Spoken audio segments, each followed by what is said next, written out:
Assalamualaikum warahmatullahi wabarakatuh. Perkenalkan, nama saya Rani Anggraini, NPM 5020083, kelas 1B Prodi PGSD. Baiklah, di sini saya akan menjelaskan materi tentang kemampuan berkomunikasi secara efektif. Yang pertama, saya akan menjelaskan tentang pengertian dari kemampuan. Kemampuan adalah kecakapan atau potensi seorang individu untuk menguasai keahlian dalam melakukan atau mengerjakan berbagai tugas dalam suatu pekerjaan atau suatu penilaian atas tindakan seseorang. Selanjutnya yaitu tentang pengertian dari komunikasi. Komunikasi adalah proses pembentukan, penyampaian, penerimaan, dan pengolahan pesan yang terjadi antara dua orang atau lebih untuk tujuan tertentu.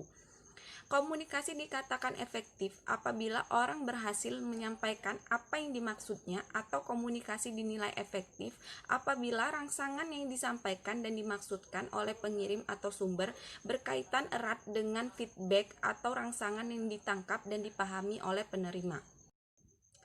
Adapun kriteria kemampuan komunikasi secara efektif. Menurut Stuart L. Tubbs dan Sylvia Moss pada tahun 2005, ada 5 hal yang dijadikan aturan bagi komunikasi yang efektif. Yang pertama yaitu tentang pemahaman, yang kedua yaitu tentang kesenangan, yang ketiga yaitu mempengaruhi sikap, yang keempat mempengaruhi hubungan, dan yang kelima yaitu tindakan. Baiklah, materi selanjutnya yaitu materi tentang pengertian prestasi belajar dalam bahasa Indonesia. Belajar adalah suatu proses melihat, mengamati, memahami sesuatu yang berlangsung di dalam diri seseorang yang mengubah tingkah lakunya, baik tingkah laku dalam berpikir, bersikap, dan berbuat. Selanjutnya yaitu pengertian bahasa Indonesia. Bahasa adalah suatu sistem lambang bunyi yang arbiter, dan bahasa adalah alat utama untuk berkomunikasi dalam komunitas manusia dengan merujuk pada keberadaan sebagai produk budaya. Selanjutnya yaitu pengertian dari prestasi belajar. Prestasi belajar adalah hasil perubahan kemampuan yang dicapai dari suatu kegiatan belajar yang dapat diukur dengan alat atau tes. Bahasa Indonesia memiliki peranan yang sangat penting dalam setiap penyajian pemateri pembelajaran yang lainnya, karena bahasa Indonesia adalah bahasa pengantar resmi dalam kegiatan proses mengajar di sekolah. Selanjutnya yaitu tentang kerangka pikir. Dalam penelitian ini, penulis ingin membuktikan bahwa ada hubungan antara kemampuan berpikir secara efektif dengan prestasi belajar bahasa Indonesia yang didapat oleh siswa.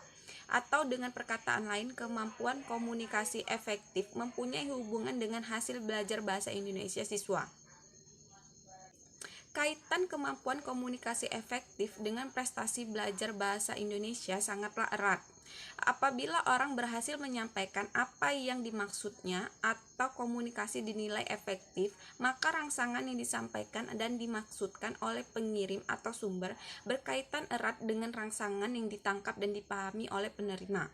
Sehingga dengan kemampuan komunikasi efektif, maka akan lebih cepat pula memproses suatu informasi, terutama kaitannya dalam informasi tentang mata pelajaran bahasa Indonesia yang sedang penulis teliti dalam penelitian ini. Baiklah, materi yang terakhir yaitu tentang hipotesis. Menurut Ronnie Counter, hipotesis adalah dugaan sementara atau jawaban sementara atas permasalahan penelitian di mana memerlukan data untuk menguji kebenaran dugaan tersebut. Dugaan ini harus didasarkan atas suatu atau beberapa dasar pemikiran dari buku-buku teks. Data-data yang dikumpulkan dalam penelitian adalah untuk menguji hipotesis. Data-data yang dikumpulkan dalam penelitian adalah untuk menguji hipotesis. Hasil analisis terhadap data-data yang dikumpulkan akan menentukan apa hipotesis yang diajukan diterima atau ditolak. Baiklah, itulah yang dapat saya sampaikan dalam materi kemampuan komunikasi secara efektif. Sekian, terima kasih. Assalamualaikum warahmatullahi wabarakatuh.